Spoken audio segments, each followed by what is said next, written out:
L'Assemblée va maintenant écouter une allocution de son Excellence Barnabas Sibusiso Dlamini, Premier ministre du Royaume de Swaziland. J'invite les services de protocole à accompagner son Excellence.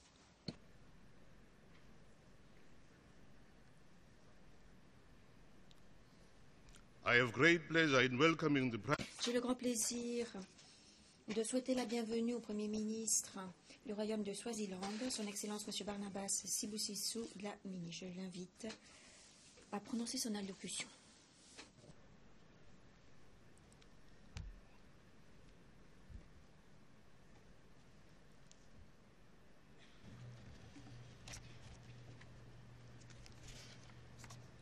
Thank you,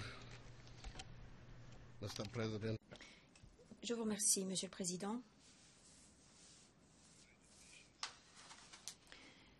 Monsieur le Président, Monsieur le Secrétaire général des Nations Unies, Excellences, Mesdames et Messieurs, chefs d'État et de gouvernement, Mesdames et Messieurs, les représentants. C'est un grand honneur pour moi que de prononcer cette allocution dans le cadre de la 69e session de l'Assemblée générale, au nom de Sa Majesté, le roi Mwasiti III, chef d'État du Royaume d'Eswatini. Je souhaite adresser toutes les félicitations et les meilleures salutations de Sa Majesté, le roi, et du peuple de notre royaume au président de la 69e session de l'Assemblée générale, un fils de l'Afrique. Nous souhaitons également adresser toutes nos félicitations au secrétaire général et à son personnel pour l'excellent travail qu'ils effectuent afin de créer un environnement propice afin que tous les habitants de la planète vivent dans la paix, nonobstant les multiples défis que doit relever l'humanité.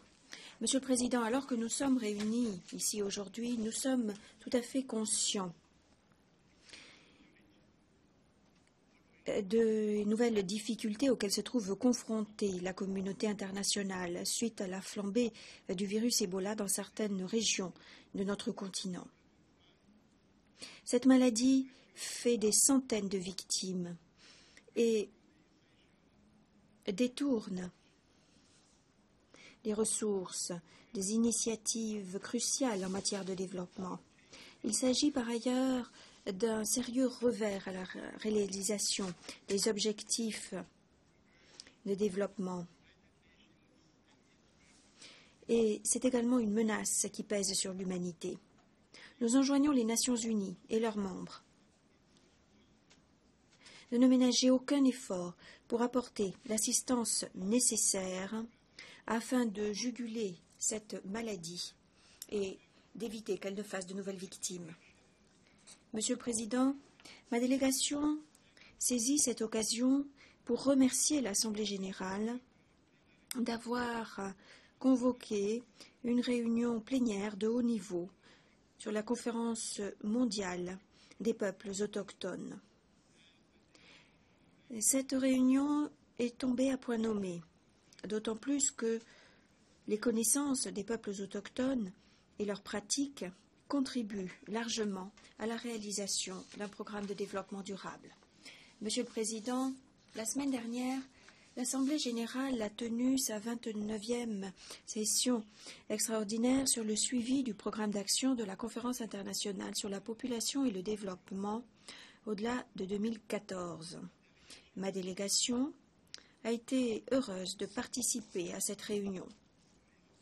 Nous réaffirmons que notre royaume s'est engagé à mettre en œuvre ce programme d'action, qui est aussi pertinent aujourd'hui qu'il l'était il y a 20 ans.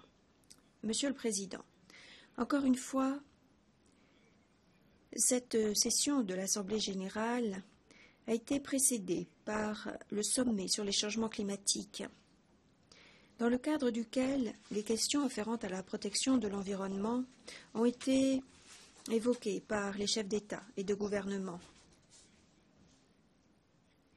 Ceci est fondamental pour que les pays en développement en particulier parviennent à un développement durable. Et nous avons été heureux de constater que ce sommet a été à même de mobiliser un soutien politique suffisant pour donner des orientations à la conférence des parties sur les changements climatiques qui se tiendra à Lima, au Pérou, en décembre. La question des changements climatiques est une question cruciale pour nombre de nos pays en développement, notamment du continent africain. Les changements climatiques ont des incidences directes sur notre objectif national, qui consiste à produire suffisamment de denrées alimentaires pour répondre à nos propres besoins. Des conditions météorologiques imprévisibles continuent à être un vif motif de préoccupation pour nos agriculteurs. Nous continuerons à insister pour que les Nations unies accélèrent l'action sur ce dossier afin d'éviter que nos vies en pâtissent plus encore. Monsieur le Président, le thème de la 69e session de l'Assemblée générale, réaliser et mettre en œuvre un programme transformateur de développement pour l'après-2015, est clair. Ce thème est conforme à l'appel que nous avons lancé en faveur d'un programme de développement véritablement complet. Ce thème indique par ailleurs très clairement que nous sommes passés de l'ère des objectifs du millénaire pour le développement à un nouveau chapitre du programme de développement. Alors même que nous plantons le décor pour le programme de développement de l'après-2015, ma délégation trouve encourageant que nous n'ayons pas oublié que collectivement, nous n'avons pas été à même d'atteindre tous les objectifs du millénaire pour le développement. Je voudrais féliciter les coprésidents du groupe de travail à composition non limitée sur le développement durable pour la façon dont ils ont, d'une main de maître, dirigé les délibérations de ce groupe de travail à composition non limitée. Monsieur le Président, à cet égard, nous nous félicitons du document issu des délibérations du groupe de travail à composition non limitée sur les objectifs de développement durable. Et nous faisons nôtres les objectifs et cibles contenus dans ce document.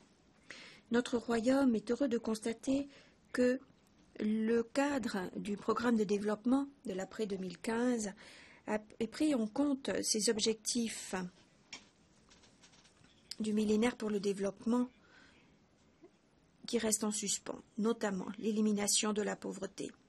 Alors que nous entamons un nouveau chapitre, n'oublions pas les engagements que nous avons déjà souscrits et continuons à insister sur l'urgence qu'il y a à ce que les partenaires développés honorent les engagements qu'ils ont souscrits en matière d'APD. La sécurité alimentaire reste un défi de premier plan pour le continent africain et nous souhaitons une nouvelle fois demander à ce que des ressources financières suffisantes soient mises à disposition. Nous insistons également en faveur du transfert de technologies permettant de protéger l'environnement et d'une assistance technique en faveur des pays en développement pour qu'ils atteignent leurs objectifs en matière de développement. Nous sommes dotés de ressources abondantes. Toutefois, nos produits doivent présenter une valeur ajoutée pour que nous puissions tirer profit de nos initiatives en matière de production alimentaire. Notre royaume continue à consacrer un budget de taille à l'agriculture. Compte tenu des effets négatifs des changements climatiques, nous avons lancé un programme pour construire des barrages afin d'assurer l'irrigation dans l'ensemble du royaume. L'assistance aux agriculteurs vivant grâce à une agriculture de subsistance doit également être accrue pour qu'ils puissent augmenter leur rendement et, partant, la production alimentaire dans le royaume. Le royaume appuie pleinement la feuille de route de l'Union africaine en faveur du développement par le biais du programme 2063 qui est fondamental pour la réalisation des OMD. Nous espérons qu'avec le soutien des Nations unies, ces efforts vont s'accélérer et aider à mettre en œuvre le programme d'intégration économique de l'Afrique tout en facilitant l'intégration de notre continent dans l'économie mondiale et, à terme, en améliorant les conditions de vie de tous les Africains. Monsieur le Président, l'Afrique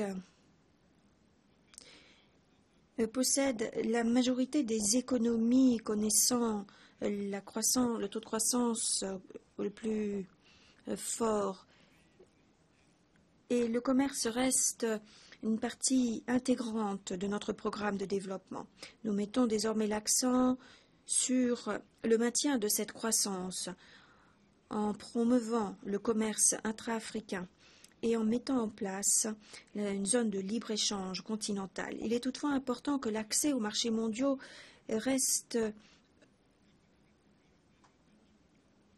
assorti de conditions mutuellement bénéfiques, encourageant les idéaux des Nations Unies, à savoir une plus grande coopération internationale et commerciale.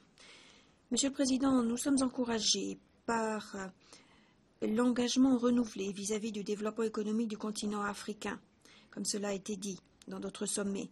Le continent est un aimant en matière d'investissement dans différents secteurs tels que l'infrastructure, l'information, la communication, la technologie et l'énergie, pour ne citer que quelques secteurs. Ceci aura indéniablement des conséquences colossales pour les programmes de développement durable pour le continent, et cela contribuera également à la création d'emplois, notamment pour les jeunes, et ce de façon considérable.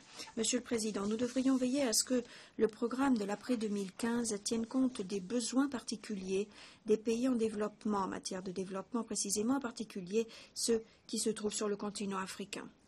Nous souhaitons également tenir compte tout particulièrement des pays en développement qui se heurtent à des difficultés spécifiques compte tenu de leur situation géographique. Je pense en particulier aux petits États insulaires en développement et aux pays en développement sur le littoral. Ma délégation espère que ce programme de travail tiendra également compte des difficultés particulières que doivent surmonter les pays à revenus intermédiaires où vivent la majorité des pauvres de la planète. Monsieur le Président, le gouvernement du Royaume d'Eswatini est heureux de noter que la République de Chine sur Taïwan continue à apporter sa contribution aux questions internationales. Et le développement qui se tient dans la région est encourageant. Nous encourageons leur pleine participation dans toutes les structures des Nations Unies. Monsieur le Président, alors que nous nous réunissons ici dans certaines régions du monde, des individus vivent dans la peur, alors que, au quotidien, des centaines, des milliers d'êtres humains, en particulier de groupes vulnérables, perdent la vie aux mains des terroristes. Nous encourageons les Nations Unies à assumer un rôle de chef de file en s'attachant à promouvoir la paix et la coexistence dans le monde. Nous lançons un appel à tous ceux qui luttent pour trouver un règlement pacifique. Nous encourageons tous ceux qui luttent à trouver une solution pacifique et durable à leurs problèmes par la voie du dialogue et non pas par la voie des armes.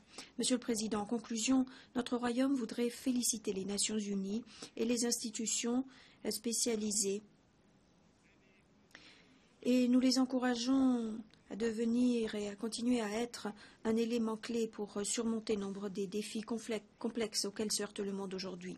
Nous lançons une nouvelle fois un appel en faveur de solutions pacifiques et du recours au dialogue dans toutes les situations de conflit afin que les Nations Unies puissent atteindre leurs nobles objectifs. Une nouvelle fois, nous sommes fiers de notre attachement aux principes et idéaux de la Charte et nous réaffirmons cet attachement. Monsieur le Président, je vous remercie et que Dieu Tout-Puissant nous bénisse tous. Au nom de l'Assemblée générale, je souhaite remercier le Premier ministre du Royaume de Swaziland pour l'allocution qu'il vient de prononcer et j'invite les services de protocole à accompagner son Excellence.